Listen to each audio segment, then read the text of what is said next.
Hello, story lovers. Welcome back to my channel, Madly in Love, part 125. తల తిరుగుతుంటే తల పట్టుకుని పడిపోతున్న ఆమెని కారులో కూర్చోబెట్టి కార్ స్టార్ట్ చేసి ఎవరూ లేని చోట సడన్ బ్రేక్తో ఆపడంతో ముందుకి పడబోయి తమాయించుకొని ఆగి ఏమైంది కన్నా నేనేం చేశాను అని ఇంత కోపంగా ఉన్నావని దక్ష చేయి పట్టుకుని ఒంటి మీద స్పృహ లేకుండా రోడ్డు మీద తిరుగుతున్నావే బుద్ధి లేదా కొంచెం కూడా అని కోపంగా అడగడంతో కన్నా అని కాస్త గట్టిగానే పిలిచింది.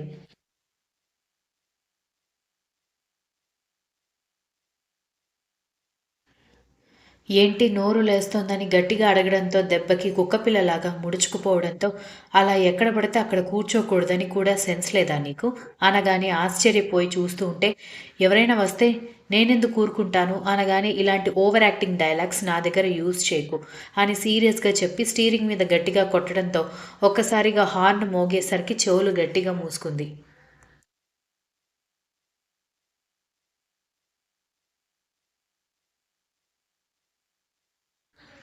అలసిపోయి చెట్టు కింద కూర్చున్నాను. కళ్ళు తిరుగుతుంటే వాటర్ తాగుతున్నాను. ఎవడు చూస్తున్నాడో నాకెలా తెలుస్తుంది? అయినా ఎప్పుడు నా మీద కోపమే నీకు అని దక్ష ఏడుస్తుంటే, హేయ్ ముందు ఆ ఏడుపు ఆపు, ఏడ్చే వాళ్ళని అస్సలు నమ్మకూడదని కర్ణ కోపంగా చెబుతూ ఉంటే మనసు చచ్చిపోయినట్టుగా అతని వైపు చూసింది.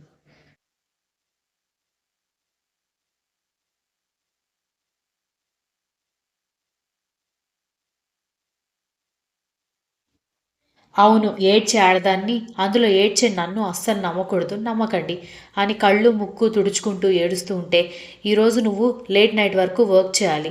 నీ వల్ల 5 అవర్స్ వర్క్ లేట్ తెలుసు కదా! 100 క్రోర్స్ పెనాల్టీ అనగానే, అసలు నా దగ్గర అంత డబ్బు ఎక్కడుందని కన్నా నా మీద ద్వేషంతో అగ్రిమెంట్ చేసుకున్నావు అనగానే, నీకు ఆన్సర్ చెప్పాల్సిన పొజిషన్‌లో నేను లేను. ఇంకొకసారి క్వెషన్ చేశావనుకో బాగోదు అని కోపంగా చూసేసరికి ఇక మాట్లాడే ధైర్యం చేయలేకపోయింది.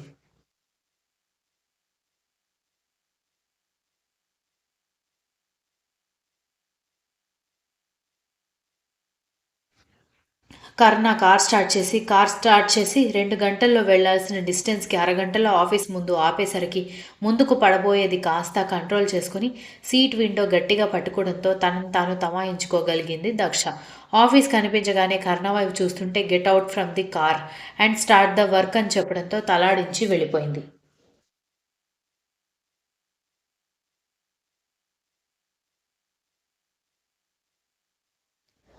లోపలికి వెళ్ళి వర్క్ స్టార్ట్ చేస్తూ ఉంటే, మేడం లంచ్ కూడా తీసుకోకుండా వర్క్ చేయాలని సార్ స్ట్రిక్ట్‌గా ఆర్డర్ ఇచ్చారు.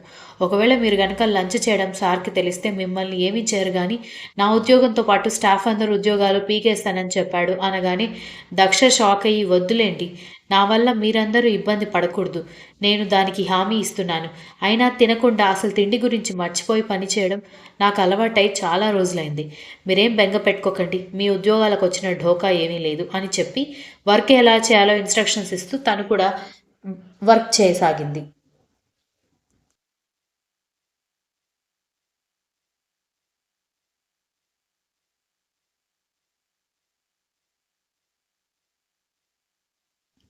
అక్కడ ఆమెని డ్రాప్ చేసి అకాడమీకి వెళ్ళి అక్కడ పనులు చూసుకొని 7 గంటలకి ఆఫీస్‌కి వచ్చేసరికి సగం డెకరేషన్ అయినా కర్ణ దక్ష మీద కోపంగా ఉండడంతో అవన్నీ పీకేసి నాట్ వెల్, డూ అగైన్ అని చెప్పడంతో నీరసంగా ఉన్న దక్ష ఏం మాట్లాడకుండా మళ్ళీ చేయించింది.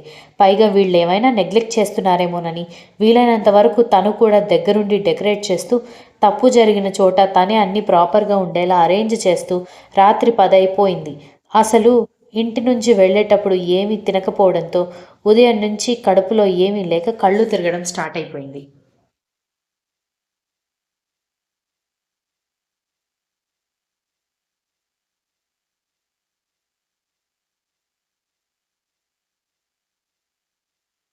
ఎప్పుడూ లేనిది ఏమైనా తినాలని గట్టిగా పీకుతున్నా స్టాఫ్ ఉద్యోగాల మీద భారం వేయలేక తినకుండా 11 వరకు ఉంది.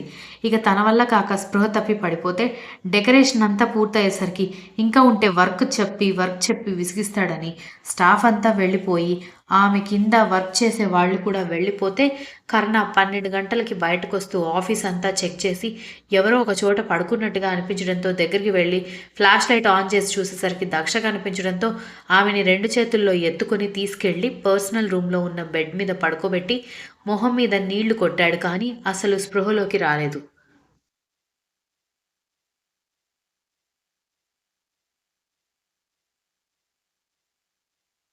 వెంటనే అసిస్టెంట్‌కి కాల్ చేసి దగ్గరలో డాక్టర్ ఏవైనా ఉన్నారా అని సీరియస్‌గా అడగడంతో, "ఉన్నారు సార్. ఏమైంది సార్?" అనగానే, "నీకవసరమా? చెప్తే గాని పంపించవా?" అని కరుణ గట్టిగా అడగడంతో, "సారీ సార్. ఇప్పుడే కాల్ చేస్తాను. డాక్టర్ వస్తారని" కాల్ చేసి, "తన నెల సాలరీ అంతా ఇస్తాను. 10 నిమిషాల్లో ఆఫీస్‌కి వెళ్ళండి" అని డాక్టర్‌ని ఫోన్‌లోనే కాళ్ళు పట్టుకున్నంత పని చేసి 10 నిమిషాల్లో డాక్టర్ ఆఫీస్‌కి వెళ్ళేలా చేశాడు అసిస్టెంట్.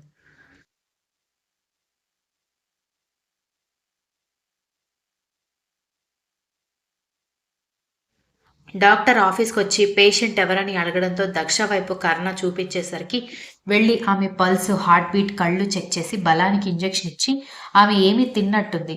అందుకే దానివల్ల నీరసించి పడిపోయింది. ఫస్ట్ ఫుడ్ ఏదైనా పెట్టించి బలానికి సెలైన్ బాటిల్స్ ఎక్కించాలి. లేదంటే రేపు ఆవిడ లేవడం కష్టం అనగానే కర్ణ అసహనంగా కోపంగా దక్ష వైపు చూస్తూ ఇక్కడ సెలైన్ బాటిల్స్ పెట్టగలవా అని అడగడంతో ష్యూర్ అన్నాడు డాక్టర్.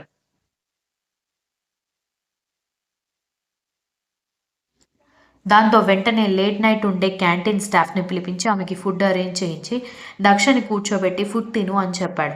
అస్సలు ఓపిక లేక నా వల్ల కాదు అంటూ వాలిపోయింది దక్ష. నా వల్ల కాదంటే ఎలా కుదురుతుంది? నువ్వు ఫుడ్ తిని తీరాల్సిందే అని చెబుతూ ఉంటే, ఆమె మాట చెప్పకుండా అలాగే సోలిపోయి పడిపోవడంతో పరిస్థితి బాగాలేదని అర్థం కావడంతో, ఆమె 2 భుజాలు ఒక చేత బ్యాలెన్స్ చేసి, తన భుజం మీద వాలేటట్టుగా కూర్చోబెట్టి తానే ఫుడ్ కొంచెం కొంచెంగా తినిపించాడు.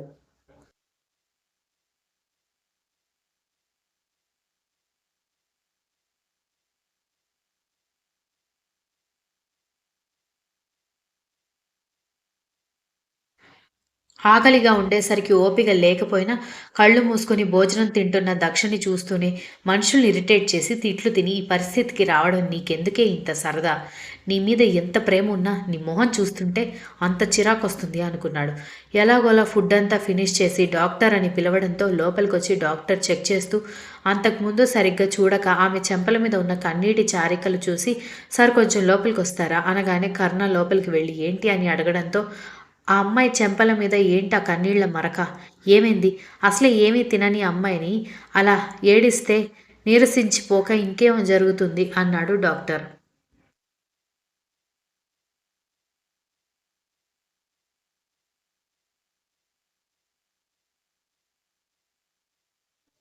రీజన్ లేకుండా ఒక మనిషి ఏడవదు. బట్ ఆ రేంజ్‌లో ఏడ్చారంటే అదేదో పెద్ద మిస్టేక్ చేసుంటుంది. అందుకే తప్పులు గుర్తొచ్చి ఏడ్చుంటుంది.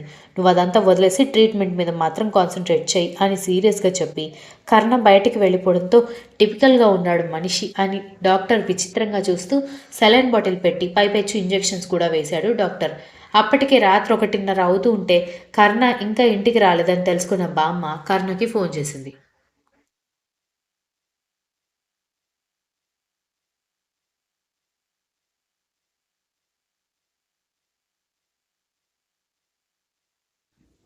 ఫోన్ లిఫ్ట్ చేసి, "నాకు కాల్స్ చేయొద్దని ఎన్నిసార్లు చెప్పాలి నీకు" అని కోపంగా అడుగుతుంటే, "నువ్వు వద్దన్నా సరే నిన్ను కాల్స్ చేస్తూనే ఉంటానని నీకెన్నిసార్లు చెప్పాలి" అని ఆవిడ కూడా మొండిగా చెప్పి, "ఇంతకీ ఎక్కడున్నావురా? అర్ధరాత్రి దాటుతూనే ఇంటికి రాలేదు. ఈ టైంకొచ్చి ప్రాపర్‌గా డిన్నర్ చేసి పడుకోవడం నీకు అలవాటు కదా" అని అడగడంతో, "అది నీకనవసరం. నువ్వు తిని పడుకో. నేను ఆఫీస్‌లోనే ఉన్నాను" అని చెప్పి కాల్ కట్ చేశాడు.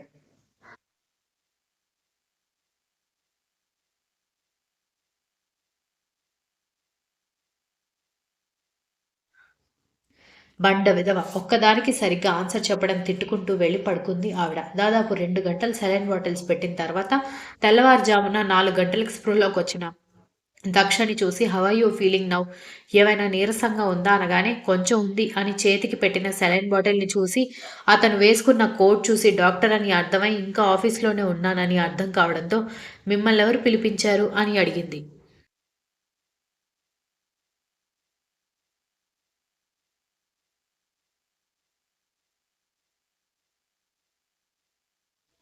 మీ బాస్ కర్ణ పిలిపించారు. కానీ ఎలా వర్క్ చేస్తున్నారు మేడం? అతని దగ్గర ఒక్కదానికి కూడా స్ట్రెయిట్‌గా ఆన్సర్ చెప్పలేదు తెలుసా? అన్నిటికి పొగరు, కోపం. మాట్లాడాలంటేనే కంగారుగా అనిపిస్తుంది తెలుసా అని డాక్టర్ చెప్పగానే, ఆయన అంతేలే వాళ్ళ ఇంట్లో వాళ్ళే భయపడతారు. మీరెంత అనుకుంది దక్ష.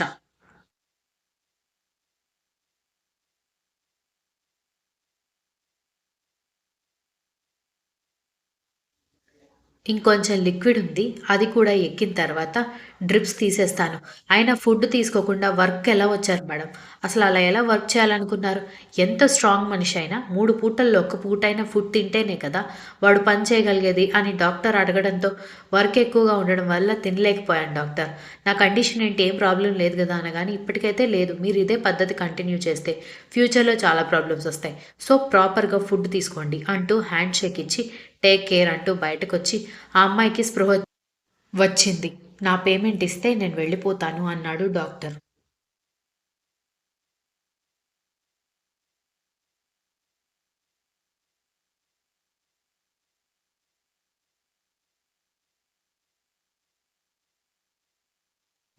కర్ణ డాక్టర్‌కి పే చేసేసి లోపలికొచ్చి, "డాక్టర్‌కి ఇచ్చిన పేమెంట్ నీ రెమ్యూనరేషన్‌లో కట్. నువ్వు పడిపోయావు కాబట్టి నీ మీద సింపతి వస్తుందని మాత్రం అనుకోకు. అదెప్పటికీ జరగదు.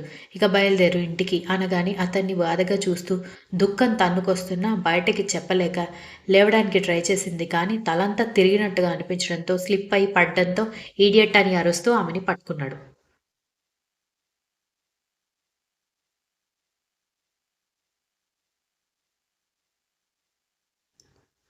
తాను అప్పటి వరకు రెస్ట్ తీసుకున్న బెడ్ మీద పడి తమాయించుకుని లేచే ఓపిక లేక చూస్తూ సారీ. మళ్ళీ కావాలని పడ్డారనుకుంటారేమో. ఓపిక లేక పడ్డానని లేవడానికి ట్రై చేస్తూ కర్ణ వైపు చూసి ఆగిపోయి చెంప మీద చేయి వేసి చాలా మారిపోయావు కన్నా. గడ్డం పెరిగింది. కళ్ళ కింద డార్క్ స్పాట్స్ వచ్చాయి. కోపం కూడా బాగా పెరిగింది అంటున్న ఆమె చేతిని నెట్టేసి డోంట్ ట్రై టు ప్యాంపర్ మీ. నువ్వేసే ఐస్‌లకి కరగడానికి నేను అల్లటప్పవాడిని కాదు. నా గురించి నీకు బాగా తెలుసు అని కోపంగా చెప్పాడు.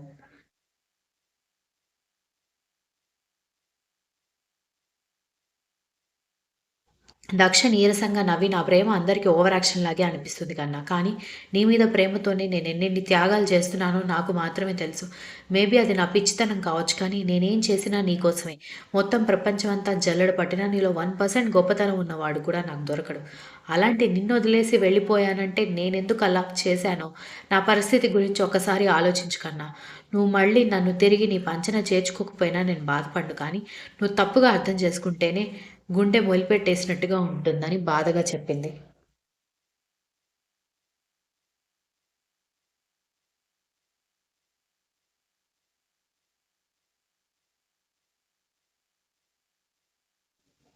ఆమె మాటలు అర్థం కాక సూటిగా చూస్తుంటే వెళ్తానంటూ లేచింది కానీ తన వల్ల కాక మళ్ళీ పడిపోయింది. దక్ష బాగా నీరసించిపోయిందని అర్థం కావడంతో రెండు చేతుల్లో ఆమెనెత్తుకొని ఆఫీస్ నుంచి బయటికి వచ్చేసరికి సెక్యూరిటీ, డ్రైవర్ ఇద్దరూ అలర్ట్ అయ్యి ఒకరు కార్ డోర్ ఓపెన్ చేయగానే కర్ణ దక్షని కారులో బ్యాక్ సీట్‌లో అడ్జస్ట్ చేసి వెళ్ళి కారులో కూర్చుని డ్రైవర్ కార్ స్టార్ట్ చేసి "ఇప్పుడెక్కడికి వెళ్ళాలి సార్" అన్నాడు.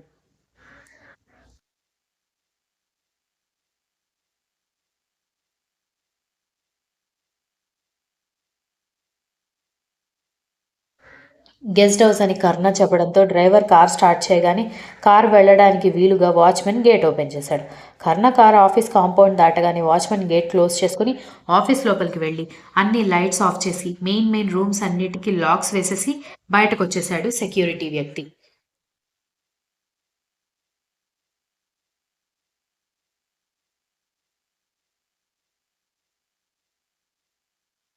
ఒక గంట తర్వాత దక్ష ఉంటున్న గెస్ట్ హౌస్ దగ్గర డ్రైవర్ కార్ ఆపడంతో కర్ణ కార్ దిగి దక్షను తీసుకుని లోపలికి వెళ్లి రూమ్‌లో పడుకోబెట్టి బయటికి వెళ్తూ ఉండగా "అమ్మాయి గారికి ఏమైంది సార్" అని అడిగారు పనివాళ్ళు.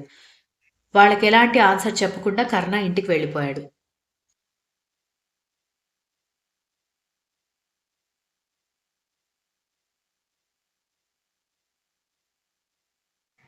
కర్ణ ఇంటికొచ్చేసరికి అందరూ పడుకొని ఉండి, ఒక్క పని మనిషి మాత్రం డోర్ బెల్ సౌండ్ వినగానే డోర్ ఓపెన్ చేసి, కర్ణ లోపలికొచ్చాక డోర్ లాక్ చేసి, "సార్ భోజనం" అని అడగడంతో "అవసరం లేదు నువ్వెళ్ళు" అని అతను సీరియస్‌గా చెప్పడంతో వెళ్లి పడుకుంది.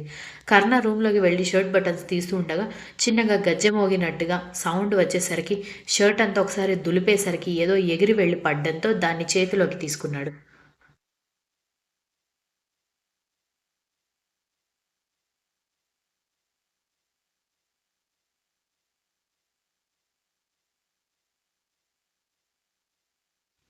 అది ఆమె ఆఫీస్కి వచ్చేటప్పుడు పెట్టుకుని వచ్చిన బుట్టకమ్మ కావడంతో తన షర్ట్కి తగిలిందని అర్థమయ్యేసరికి పక్కనే ఉన్న కాఫీ టేబుల్ మీద పెట్టేసి బాత్రూంలోకి వెళ్ళి షవర్ ఆన్ చేసి గంట సేపు తన కోపం ఆవేశం ఇంకా ఏదో తెలియని ఆలోచనలన్నీ ఆ నీళ్లలో కొట్టుకుని పోయేంతసేపు నిలబడి బయటకొచ్చి బెడ్ మీద పడుకున్నాడు.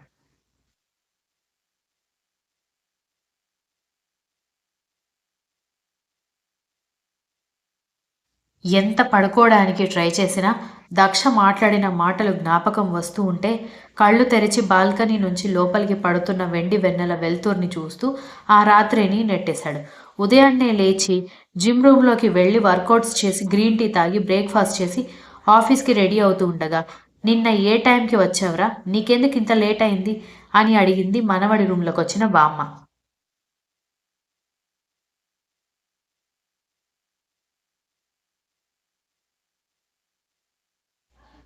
హెయిర్ స్టైల్ చేసుకుంటున్న కర్ణ అద్దం నుంచి బామ్మ వైపు చూసి ఆన్సర్ చెప్పకుండా కోంబు పక్కన పడేసి పర్ఫ్యూమ్ కొట్టుకుని వెళ్ళబోతుంటే నిన్నే అడుగుతున్నాను చెప్తావా లేదా అని అరిచింది. అసలు చీమ కుట్టిన రియాక్షన్ కూడా ఇవ్వకుండా కర్ణ వెళ్ళిపోవడంతో ఆవిడకి పిచ్చి పీక్స్కి పోయింది.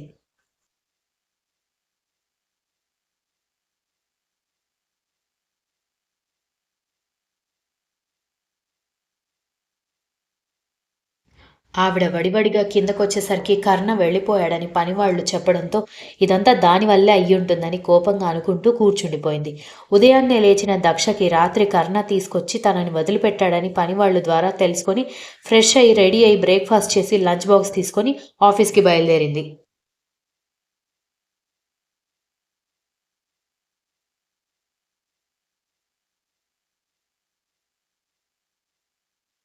ఆఫీస్ ముందు కార్ దిగ్గానే విరాట్ కార్ బ్యానెట్ మీద కూర్చుని హ్యాండ్స్ ఫోల్డ్ చేసుకుని కనిపించడంతో ఒక్కసారిగా షాక్ అయ్యి తనని గుర్తుపట్టకుండా తలపైన చున్నీ కవర్ చేసుకుంటూ ఉంటే కష్టపడకు దక్ష, నేను నీ గురించి తెలుసుకునే ఇక్కడికి వచ్చాను అనగానే ఆశ్చర్యంగా చూస్తూ బామ్మ చెప్పినట్టుందని అనుకుంది.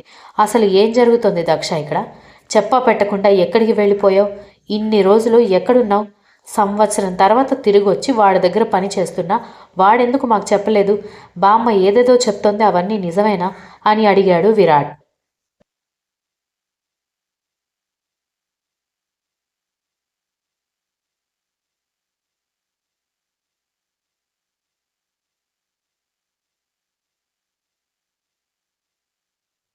దక్ష ఏం మాట్లాడలేక చేతులు నలుపుకుంటూ టెన్షన్తో ఆయాసం వస్తూ ఉంటే కంగారుగా అలాగే నిలబడిపోయింది. దక్ష అడుగుతుంది నిన్నే, మాట్లాడుతోంది నీతోనే, చెట్లతో పుట్లతో గోడలతో కాదు అని విరాట్ కాస్త గట్టిగా అడగడంతో ఉలిక్కిపడి సారీ బావా, ఇప్పుడు నేనేం చెప్పలేను, దయచేసి నన్నేమీ అడక్కు, అసలు నేను కనబడ్డానని కూడా అక్కకి చెప్పకు అనగానే మొహం పచ్చడవుతుంది అని విరాట్ కోపంగా తిట్టడంతో ఆశ్చర్యంగా చూసింది దక్ష.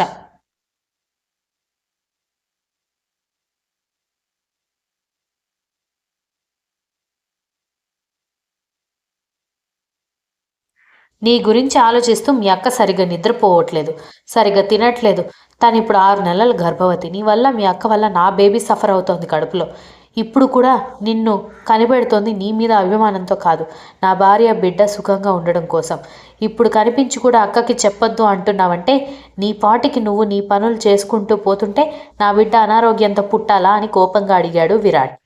నా గురించి ఆలోచించొద్దు అని అక్కకు చెప్పు బావా, నేను ఒక మోసం చేసిన అమ్మాయి అని చెప్పు, అంతెందుకు మీ బిడ్డ గురించి ఆలోచించమని చెప్పు, అక్క వింటుంది అనగానే అవును, సంవత్సరం నుంచి ఆ విషయం నాకు తెలియక నువ్వు సలహా ఇస్తావని నీ దగ్గరకు వచ్చాను అని విరాట్ వెటకారంగా చెప్పి సంవత్సరం కాదు మరొక 10 సంవత్సరాలు గడిచిపోయినా మీ అక్క నీలాగే మొండిగా ప్రవర్తిస్తుంది కానీ నా మాట వినిపించుకోదు. పైగా ఎంతో ప్రేమించి పెళ్లి చేసుకున్న అమ్మాయిని నీ వల్ల గొడవ పడుతున్నాను, రోజు మా మధ్య గొడవలు జరుగుతూనే ఉన్నాయి. ఈ డ్రామా అంతా నా వల్ల కాదు దక్ష, నువ్వొచ్చి మీ అక్కకి కనబడి నువ్వెందుకు వెళ్ళిపోయావో చెప్పు, ఇప్పుడు ఎందుకు ఉండాలి అనుకోవట్లేదో కూడా చెప్పి వెళ్ళిపో, అంతే, నీతో మీ అక్కతో పడే ఓపిక నాకు లేదు అన్నాడు కోపంగా.